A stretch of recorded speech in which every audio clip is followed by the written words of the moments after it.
Hey there, folks. It's me, Chris, with the Kickman's Life. Yeah, baby. It's a Kickman's Life indeed. And of course, please hit that subscribe button, ring the notification bell so you can get notified about the latest videos as they come out on the platform. And of course, this is one of those times where I just have to say this and get it out there.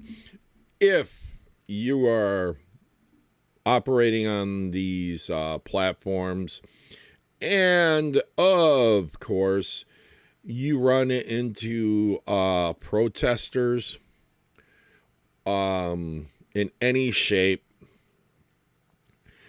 it's best to go and make sure that you're recording everything, regardlessly, because that's to protect yourself from false accusations and manipulated videos that people tend to use to argue their points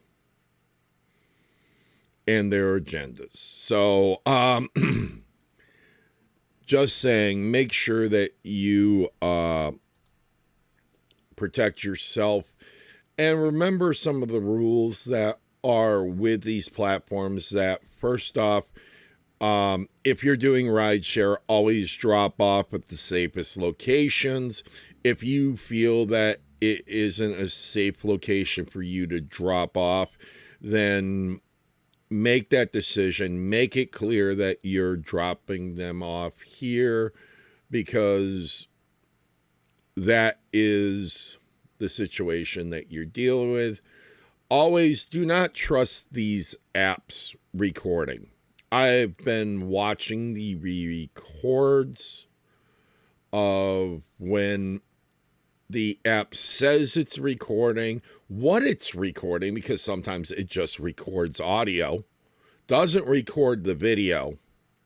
So how useful is that if you're allowing them to access your phone, but it's just recording something, not video, which, spoiler alert, the notification to the user saying that you're recording should be taking care of that. Putting notices that you are recording on your vehicle shouldn't be required. That's them trying to go and say, well, you have to put it up and notify people getting in your vehicle. Anybody nowadays should be expecting that they're getting into somebody else's vehicle that they hired. There's cameras. And without a privacy wall, they're not expected to have privacy in the vehicle.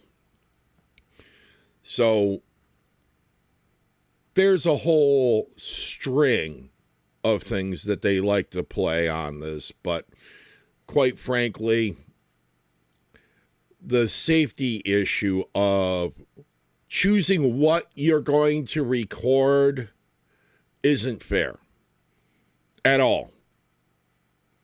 And it's not protecting the driver. You play it off that it protects the driver, but when you can choose when and not to go and do things, and if it's based off the customer, hello, that's not safe. That's why I will say to anybody, make sure that you are separately recording from the app. That laws need to be adjusted, especially for rideshare. That if they offer the service, they can't go and decide when to switch it off or switch it on when the ride is there. It's supposed to protect us as the driver. Also, another thing is just be wary of their driving scores, because pretty much they do not know where the phone is located. Your driving can change just based where your phone's located, how it's connected to the car, and what type of car. I've seen my driving score go way up because I was driving in a Malibu, Chevy Malibu, closer to the ground, wider wheelbase, and my phone was attached to a vent so that it could be near. Now I'm driving the Hyundai Kona. It's attached to the windshield with a long arm so that it's got a lot of movement. So, yeah. It's a lot of bullshit of them saying, well, we can sense how you're driving with this, this, and this. And then make it that, oh, you need to go and raise your driving score. And that you do 30 trips that we consider safe, we're giving you a bonus. It used to be, and a $30 bonus, not like the $200 and something bonuses they gave out for doing 70 trips in 3 days. So you have to average about 23 to 24 trips a day. That means you're out there 12 hours straight or more, because their digital book doesn't count things like when you sign off from the platform and drive another hour. As I said, the Universal Digital Book is going to be one of the biggest things that's going to get passed and is going to curtail a lot of driving. Don't be surprised with Massachusetts suddenly putting that up for consideration. That, oh, wait a minute, you drove to work an hour, then you went to work for 8 hours. So that means that 9 hours. So if you got to get someplace, you got to get someplace because you might hit that 12-hour mark.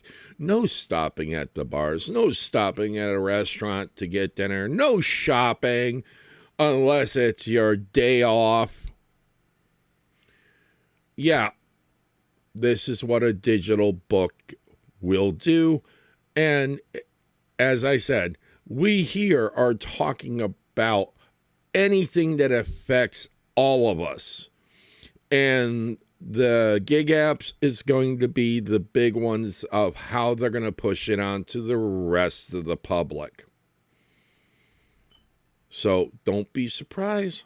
Don't be surprised that these things can happen or will happen, because we're in a nanny state, especially here in Massachusetts.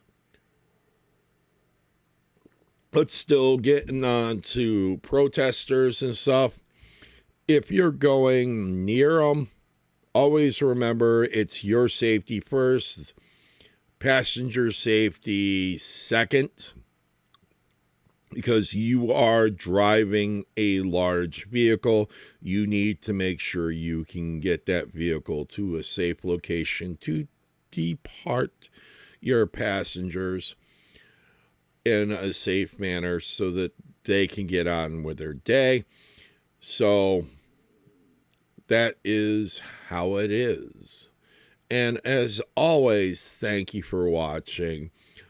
Please hit the like, share, subscribe, ring the notification bell so you can get notified of the latest videos. And just also, we all share the road, so be safe out there, and thank you very much.